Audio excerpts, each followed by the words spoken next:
He is the man of the hour at ESPN with the trade deadline now in the books. Joining us live from Bristol, Connecticut is none other than Jeff Passan. How are you, Jeff? Hey, Jeffrey. I'm doing great, Rich. How are you? You know what? I've been better, Jeff. Not gonna lie. What did the New York Yankees do? What did the Yankees do or not do, Jeff? The Yankees got power, and I appreciated the fact that when you have a lineup like they have been rolling out there lately, that you understand offense is maybe more important than position. And so they went and got someone who's relatively redundant in Luis Garcia Jr., but somebody who also, as we saw last night, adds some thump to that lineup. Getting a right-handed hitting outfielder in Elliot Ramos, I thought that was a good move too. The question is, though, like, I'm less angry, I think, if I'm a Yankees fan, that they didn't get a right-handed hitting catcher.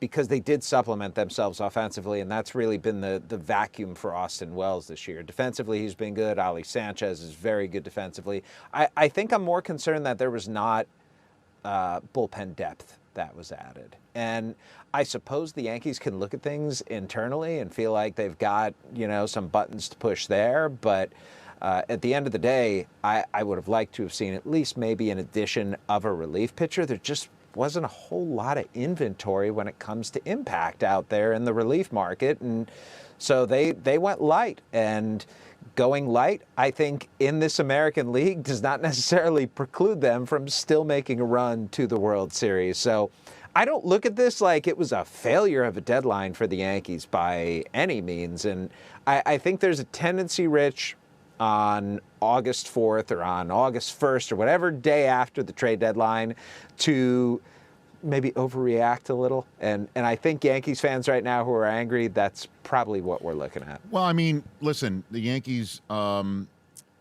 4-4 in their last 8. And if I'm not mistaken, because I watched many of these games, I think they had a lead in the 7th inning or later of all of them. And then last night they actually put some runs together and then have another bullpen implosion. So the inventory just wasn't there because relievers did get acquired. Relievers did get acquired in this trade deadline. Yeah, I mean, who would you, if I may just ask, who would you have liked to have seen the Yankees get? Like a Luke Weaver?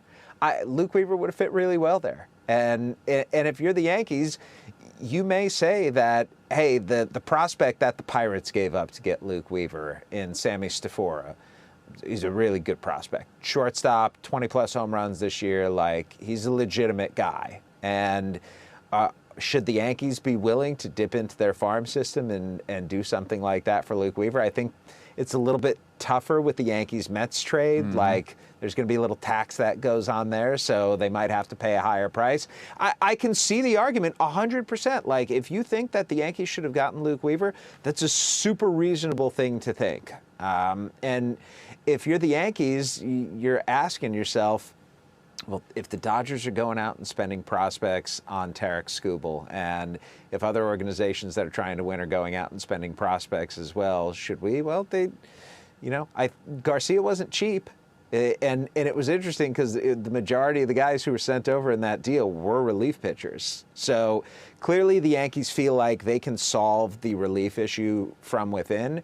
And it's going to be the sort of thing, I think, that down the stretch, we're going to look back on August 3rd and say, was this the day that the Yankees did not need to do it, or is this the day that the Yankees missed their opportunity to cement themselves as potentially the best team in the American League? Well, I mean, it all comes down to the health of Judge and Stanton and obviously Rodon, and then Clark Schmidt, I think, is what you're talking about, like an internal button to push. He comes back. Maybe they throw him in the pen along with Weathers, and then they throw those are the guys that they can potentially throw into an inning role for bullpen. But George Lombard Jr., is he coming? Is this happening? Or Rich, can I just say this too? Sure. By the way, it might not be an inning role. It might be a 2-inning role. It might be a multi-inning role. I think the Yankees can get creative with the arms that they've got right now to potentially bridge that gap up to David Bednar. And is it going to work? I don't know. Right. Is it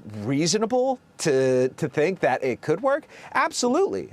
George Lombard's an interesting case, though. He's coming up, and he's going to play shortstop. And the Yankees have been through this before.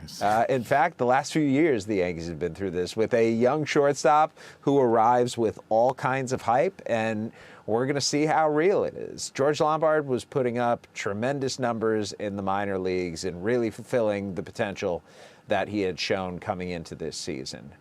Is he ready for the Bronx, though? I suppose you can ask that question of anybody, because let's remember, in his first run through the Bronx, in his first year, in his first September call-up, Aaron Judge stunk. And it came back next year and hit 52 home runs and won Rookie of the Year. But the idea that right now George Lombard is going to be an impact player, I'm not anticipating that exactly. I do think he's going to be solid, though. The defense is good. The on-base is good. And I think he's going to have a chance to move up in this lineup the way it's currently constituted. Jeff Passan here on the Rich Eisen Show day after the trade deadline. So let's talk about Tarik Skubal. Jeff, did the Dodgers basically put together the best package of prospects and the agreement to pay every last penny of his salary? Is that why he's there? Or did Skubal kind of put his thumb on the scale and say, this is where I want to sign long term, so just send me there right now? No. He had nothing to do with this at all. Like, he was out of the loop information-wise. You know, he didn't know where he was going. And the salary, Rich, completely immaterial. Tarik Skubal's owed like $10 million for the rest of the year. That's, you know, the Brewers would have paid that, the Rays would have paid that, everyone would have paid that. I don't know if the Detroit Tigers got the best prospect package back that they could. What they did get back is the prospect package that they like the best. And this is all about individual teams' evaluations, right? Like, not all teams look at all prospects the same. That's why trades get done, because there are different valuations organizationally on every guy in the Major League Baseball universe. And so I think the Dodgers matched up well with what the Tigers need right now. They wanted an outfielder, and they've got Zaire Hope, who can play some center, but is going to end up in right field to go alongside Riley Green, who's the Tigers' left fielder, and to go alongside Max Clark, who just made his debut center field. They got River Ryan. I know he's older. I know he's a convert from shortstop and hasn't pitched a whole lot. I know he hasn't been healthy. He throws 100 like Jackson Jobe and like Troy Melton, and the Tigers figure to go into next season with a rotation that reminds me a lot of the Pittsburgh Pirates, where they're just young, gas-throwing dudes. And Brady Smith, ERA is unsightly. The record is unsightly. The ERA is not great. 113 strikeouts and 74 and a third innings, will play all day long. And he has a chance, if not to be a starting pitcher long-term necessarily, then to be a really good closer. So I think people coming down on the package that the Tigers got back probably don't understand baseball economics very well, because this is for a rental player. And I'm sorry, but rentals never get enormous returns. This was not a Juan Soto-like deal, because Juan Soto, when he was traded from the Nationals to the Padres for C.J. Abrams and James Wood and Harlan Susana and Robert Hassel, had 2 years beyond that extra year that they were going to get. So it's the control that makes the price. And for essentially 10 starts of Tarik Skubal, plus whatever the Dodgers do in the playoffs, I thought the Tigers did perfectly fine. Was it a blowaway return? No. But I'm not sure that even had they held on to him until Monday at 4 p.m., they would have done a whole lot better. And I think the downside there, if other teams are getting tired of waiting and don't feel like they don't want to miss the boat, the downside is far greater than whatever upside they could have had by holding on to him through Monday. So then I'm going to ask you the tinfoil hat question, Jeff. I'm giving you that heads up, okay? Everyone does. Okay, no, here. Hey. So if the Tigers can't hang on to Skubal because they're not going to pay him the amount of money that it's going to be required to pay him long term, and the system that now has the Tigers over a barrel. By the way, Rich. Yes. By the way, Rich. I just want to make sure we say this. It's not that they can't. It's that they choose not to. That's it. Now that's it. That is an active choice by every team. Okay, so then in that respect, is it possible that anybody in that organization's like, let's trade him to the Dodgers because that is going to be the piece of red meat that's going to get everybody talking about the system, and it's going to be everybody talking about how baseball is broken, and if baseball breaks, that could help us not have to pay this sort of money to people anymore. Is there any part of that in sending Skubal to the Dodgers now, Jeff Passan?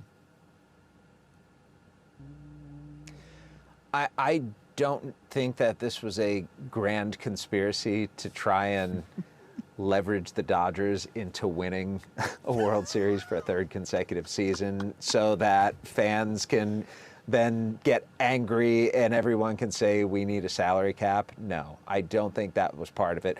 I'm sure like it came up in conversation, not as part of the strategy, like let's do that, but like, oh God, if this happens, are we feeling like we're going to be furthering the breaking of this sport? And to be abundantly clear, I do not think baseball is broken. I do not think baseball is in a bad place. I think baseball's system needs to change. Now, does that change need to be a salary cap? Personally, I don't think that it has to be. I understand why owners are pushing for one, because it's cost control, and because the second that a salary cap gets put into place, their franchise values are going to jump by 25 to 30%. And that's a lot of money that these owners are going to come into just through cost certainty. But I have been of the belief this whole time that even if the system right now is problematic, and I think in a lot of ways that it is, I think that a system that allows financially mighty teams like the Dodgers, like the Mets, to a lesser extent, if they wanted to spend the Yankees and the Red Sox and the Cubs and teams of that ilk, I think a system that the penalties do not stop them from spending, that to me is a problem. That to me, when you have a free cash advantage the way that the Dodgers do and the way that the Mets do in particular, and that cash allows you to give out contracts the size that they do, yeah, you need to have penalties in place that hit these teams where it counts, and whether that's via draft pick or whether that's via transacting, whatever it is, I just think that there are creative compromises, Rich, that if both sides were not so dug in, and I think the league on this one, they're not going to do this, but to me, the league is the one that's trying to fundamentally change a system that's been in place for more than half a century right now. And the onus, therefore, would be on them to try and convince the players that this is the right system. I don't think they're going to with a salary cap. I think that the players right now are extraordinarily dug in because they don't think that what MLB has presented to this point is going to change the competitive balance aspect any more than what their plan would do, which is more revenue sharing and things along those lines. But we could get in so deep into the weeds here, Rich, on collective bargaining. We have months to do that. The lockout is coming December 1st.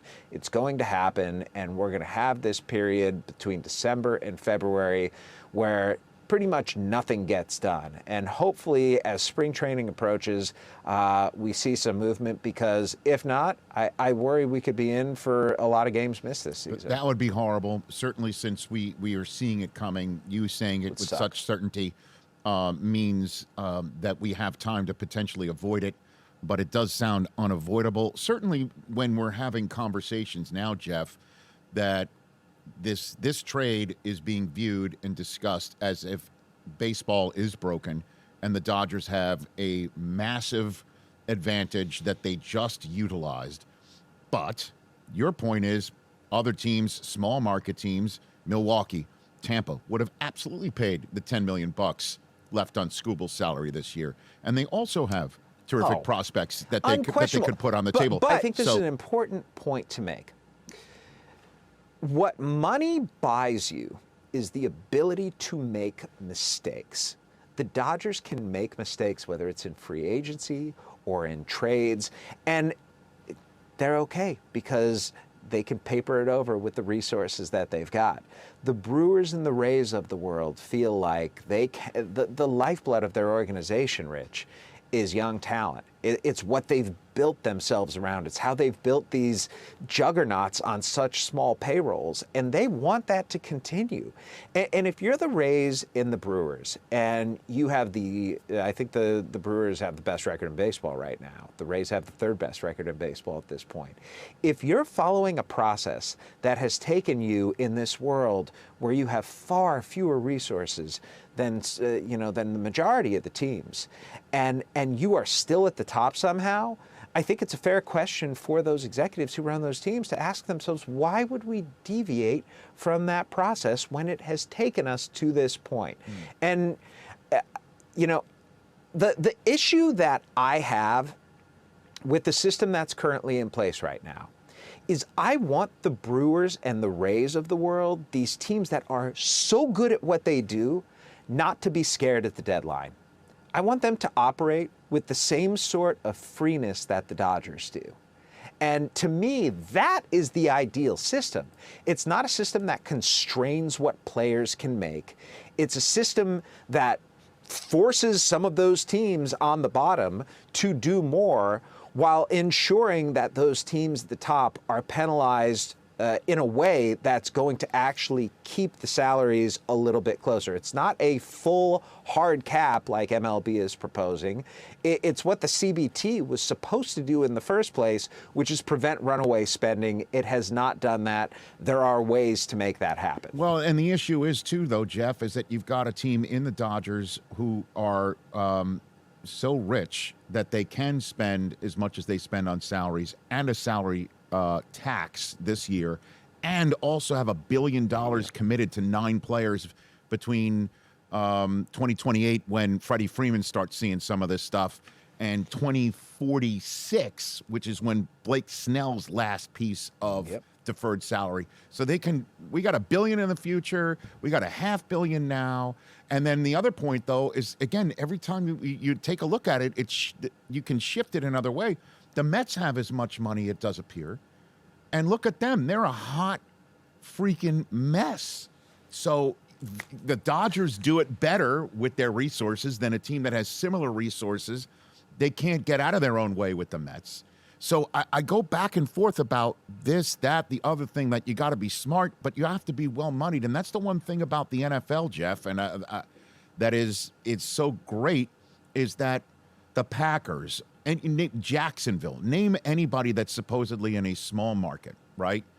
They're at the trade deadline. They're not thinking about, well, the financial ramifications here or there. Obviously, there's cash to cap and things of that nature. It's all the same. Cowboys and the Jaguars are in the same boat. And then obviously baseball owners will be like, what do they have? They've got a cap. I don't know what the answer is. The NFL trade deadline is garbage, Rich. Let's not compare the trade deadline from the NFL. Okay, so then there's a trade deadline situation for sure in the NFL where somebody like Skubal isn't going to be sent on, you know what I mean, by like Detroit. The Lions are not going to send a Skubal on. Listen, the bottom line is, I know money matters, and then kind of doesn't. The Blue Jays didn't have as much money as the Dodgers. They almost beat them. The Red Sox, we all know, aren't spending like crazy. They just swept the Dodgers, who have now lost 4 in a row, with all of us saying the season's over. You know? I don't know where this takes us, is essentially what I'm saying. I'm asking for help, Jeff. That's what I'm asking for. You know? Yeah. Rich, ESPN pays me to be a baseball reporter, not to be your psychologist. Yep, that's fair. That's fair. Okay. That's fair. The trade that we're not talking about, before I let you go. What's the trade that we're not talking about that happened that we should be talking about more? Significant. Ooh, you know what? I'm really excited, Rich, to see what Clay Holmes' velocity looks like for his next start with the Chicago Cubs. Clay Holmes has been awesome this year. In his last rehab start, he normally throws sinker at about 94 miles an hour. He was sitting more like 91, topping out at 93. But if we see Clay Holmes full sinker in front of that Chicago Cubs infield defense, like there is not a better match in the world than a guy who throws a two-seamer and gets ground balls, and Alex Bregman at third base, Dansby Swanson at shortstop, Nico Horner at second base, and Michael Busch at first base. It's the best infield defense in baseball, and you can argue that it's the best outfield defense, too, with Ian Happ in left, Pete Armstrong in center, and Seiya Suzuki in right. I think the Cubs are a fun team, and I would love to see a Cubs-Dodgers National League Championship Series. I would love to see a Dodgers-Brewers. I would love to see Cubs-Brewers. I think the National League is fantastic this year, and I'm really looking forward to that postseason. American League, you got work to do. Yeah, I know, for sure. And we'll see how that all plays. It looks like the Red Sox might just win the whole league, not just the East, the way that they're playing. They are just coming like a freight train right now. 2 back of the Yankees, but 5 back of the 5.5 back of the Rays. You never know. And I will cherish the final 2 months and postseason, certainly since you're talking about a nuclear winter, Jeff. I appreciate the time, as always. Whew. Thank you for having me, Rich. Always a pleasure. You got it. That's Jeff Passan, everybody. Major League Baseball insider, if you will. Yes, sir.